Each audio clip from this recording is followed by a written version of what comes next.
Սիրելի ընկերներ, սիրելի համախոհներ, ուրեմն հայցում եմ ձեր ներողամտությունը, բայց ես այսօր պետքա շնորհակալություն հայտնեմ Նիկոլ Փաշինյանին։ Լժե վարչապետ, շնորհակալություն եմ քեզ հայտնում։ Գիտես ինչի, որովհետև դու քո թշնամուն բնորոշ քաղաքականությամբ ու գործնեությամբ դու ոսկեջրեցիր, մաքրագործեցիր Ռոբերտ Քոչարյանի եւ անունը, եւ պատիվը, եւ իր անցած ճանապարհը, որը փորձում էր պախարակել։ Շատ շնորհակալություն։ 2008 թվականին, երբ Ռոբերտ Քոչարյանը ավարտեց իր քաղաքական գործունեությունը եւ հեռացավ, ոչ ոք իրեն չէր հիշում։ Ինչու՞։ Նախ հիշեցնեմ եւս մեկ անգամ, որ մենք ապերախտ եւ անշնորհակալ ազգ ենք,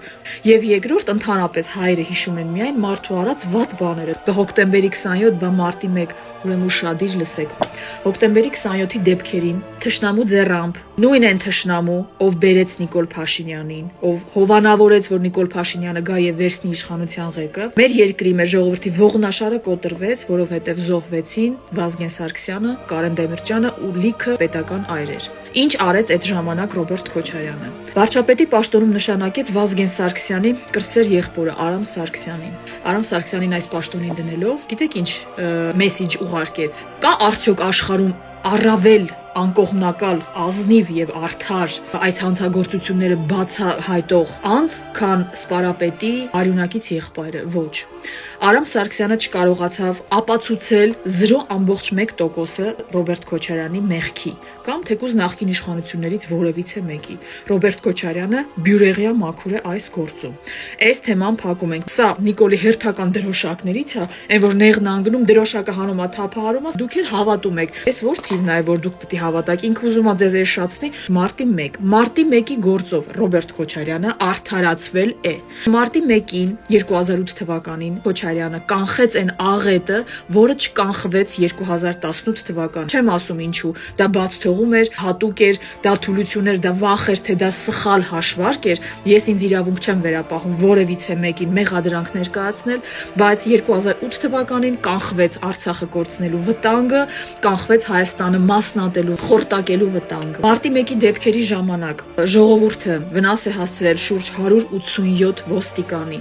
2 ոստիկան, որոնցից մեկը շատ պրոֆեսիոնալ կապիտան, մահացել է բեկորային եւ այրվածքային վնասվածքներով։ Նրա վրա նռնակ են նետել ժողովրդի կողմից ինչ-որ մի անձ, ում հրահրմամբ Նիկոլ Փաշինյանի։ Դրանք փաստեր են, դրանք ապացույցներ են, որոնք ես չեմ ասում, դրանք YouTube-ում կան։ Քոչարյանի անունը մի ասոցացրեք ոչ հոկտեմբերի 27-ի, ոչ մարտի 1-ի հետ։ Դրանից բացի ուրիշ ինչ արգումենտ է տալիս Նիկոլը։ Չկա աշխարհում մի մարդ, որ թերություն չունենա, չկա աշխարհում մի երկիր, որ թերություն չունենա, չկա աշխարհում մի ընտանիք, որ խնդիրներ ունեցած չլինի։ Շատ ցավալի բացթողումներ էլ ենք ունեցել, բայց դրանք պետքա մեզ լինի դաս, որ մենք կարողանանք այդ սխալները չկրկնել, թույլ չտալ։ Հունիսի 7-ին գնում ենք ընտրատարածք ու շանս ենք տալիս նորից ինքներս մեզ, որպեսզի Ռոբերտ Քոչարյանը առաջնորդի մեզ ու հանի մեզ այս դժոխքից։